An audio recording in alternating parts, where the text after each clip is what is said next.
बद्धता को दोहराया है। आगे मिलकर लड़ेंगे, इस बात को फिर से उन्होंने दो टूक शब्दों में कह दिया है। अब इसके बाद किसी भी तरह के संशय का कोई सवाल नहीं खड़ा होता है। 2025 नीतीश कुमार जी के नेतृत्व में न केवल हम लड़ेंगे, शानदार जीत हासिल करेंगे और नीतीश कुमार जी एक बार फिर मुख्यमंत्री होंगे। बिहार के 912 केंद्रों पर परीक्षाएं हुई, 911 पर काफ़ी शांतिपूर्ण तरीके से हुई। कुछ छात्रों ने एक केंद्र पर उपद्रव मचाया, उनके खिलाफ भी एफआईआर हुआ है और जांच हो रही है। नमस्कार, न्यूज़ फाउंडेशन देख रहे हैं आप। मैं हूं आपके साथ धीरज सिंह। क्या बिहार एनडीए में सब कुछ सही है? चूँकि पिछले दिनों केंद्रीय मंत्री जीतन राम मांझी ने कैबिनेट से इस्तीफा तक देने की बात कह दी है। हमारे साथ हैं जेडीयू के राष्ट्रीय प्रवक्ता राजीव रंजन प्रसाद जी। सर, बिहार एनडीए में क्या सब कुछ सही है? जीतन राम मांझी हैं केंद्रीय मंत्री, हालांकि अब उन्होंने सफाई भी दिया इस मामले पे। उनका कहना है कि झारखंड और दिल्ली में सीट नहीं मिला है, उसके कारण वो कैबिनेट छोड़ने के लिए भी तैयार है। कैसे देखते हैं पहले तो उनके बयान को? देखिए, उनके बयान को लेकर के जो भी सवाल खड़े हुए उसका समाधान उनके स्पष्टीकरण में देखा जा सकता है।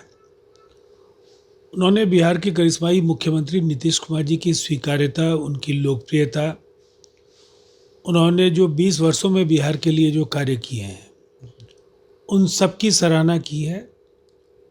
एनडीए के साथ बने रहने की वचनबद्धता को दोहराया है। आगे मिलकर लड़ेंगे, इस बात को फिर से उन्होंने दो टूक शब्दों में कह दिया है। अब इसके बाद किसी भी तरह के संशय का कोई सवाल नहीं खड़ा होता है।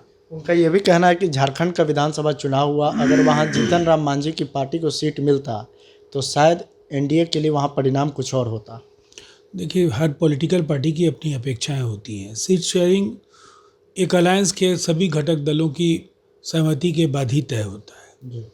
अब झारखंड के चुनाव परिणाम आ चुके, नई सरकार बन गई और अब मैं नहीं समझता हूं कि इन बातों का बहुत मतलब है। बुनियादी तौर पर बिहार के चुनाव बेहद अहम हैं। एनडीए एक बड़ी जीत के पथ पर अग्रसर है।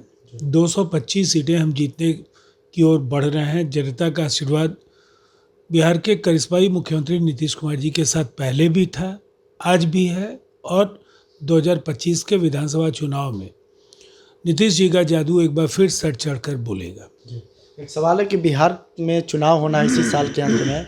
जीतन राम मांझी का यह भी कहना है कि झारखंड में सीट नहीं मिला कोई बात नहीं, दिल्ली में नहीं मिला कोई बात नहीं, लेकिन बिहार विधानसभा चुनाव में अगर उनको सम्मानजनक समझौता नहीं हुआ तो उसके बाद वो किसी भी तरीके का फैसला ले सकते हैं। नहीं, देखिए, अब इन तमाम सवालों पर उन्होंने जवाब दे दिया है। देखिए, बिहार में गठबंधन एक सर्वश्रेष्ठ मॉडल के तौर पर उभर रहा है। 5 दल एनडीए में हैं। पांचों दलों के नेता पूरे राज्य का दौरा कर रहे हैं, सम्मेलनों को संबोधित कर रहे हैं। पंचायत और यहाँ तक कि बूथ स्तर पर इन दलों के बीच बेहतर समन्वय स्थापित करने की रणनीति पर काम हो रहा है। प्रवक्ताओं का जिलावार संवाददाता सम्मेलन हो रहा है। इसीलिए बिहार को लेकर मैं सबको कह सकता हूं कि आश्वस्त रहें। एक बार फिर 2025 नीतीश कुमार जी के नेतृत्व में न केवल हम लड़ेंगे, शानदार जीत हासिल करेंगे और नीतीश कुमार जी एक बार फिर मुख्यमंत्री होंगे। बिहार एनडीए में इस समय 5 दल हैं, लेकिन 5 दल में 2 दल चिराग पासवान की पार्टी हो, जीतन राम मांझी की पार्टी हो, समय समय पर ऐसा बयान देते रहते हैं जिससे एनडीए के नेता असहज हो जाते हैं। चिराग पासवान का पिछले दिनों भी बयान आपने सुना, जो बीपीएससी छात्रों के समर्थन में और दोबारा परीक्षा कराने को लेकर किया था। क्या लगता है कि इस तरह के बयान से एनडीए को नुकसान होगा बिहार में? देखिए, चिराग पासवान जी और उनकी पार्टी एनडीए का एक मजबूत हिस्सा है। एनडीए की मजबूती में उनका भी काफ़ी बड़ा योगदान है। जहाँ तक परीक्षाओं के पारदर्शिता का सवाल है, बीपीएससी अब तक काफ़ी अच्छा काम करती रही है। जब भी किसी तरह की शिकायत मिली है, उन्होंने कार्रवाई की है। बिहार में आर्थिक अपराध इकाई ऐसे किसी भी शिकायत जिसमें साक्ष्य हो उसकी जांच करती है। बीपीएससी के प्रिलिमिनरी टेस्ट को लेकर के हम इतना कह सकते हैं कि बिहार के 912 केंद्रों पर परीक्षाएं हुई। 911 पर काफ़ी शांतिपूर्ण तरीके से हुई। कुछ छात्रों ने एक केंद्र पर उपद्रव मचाया, उनके खिलाफ भी FIR हुआ है और जांच हो रही है। परीक्षाएं काफ़ी अच्छे तरीके से हुई हैं। BPSC खुद एक ऑटोनोमस बॉडी है और ये मामला अभी न्यायपालिका के समक्ष लंबित भी है। इसीलिए हम बस इतना कहना चाहेंगे कि जिम्मेदारियों को लेकर राज्य सरकार सजग है।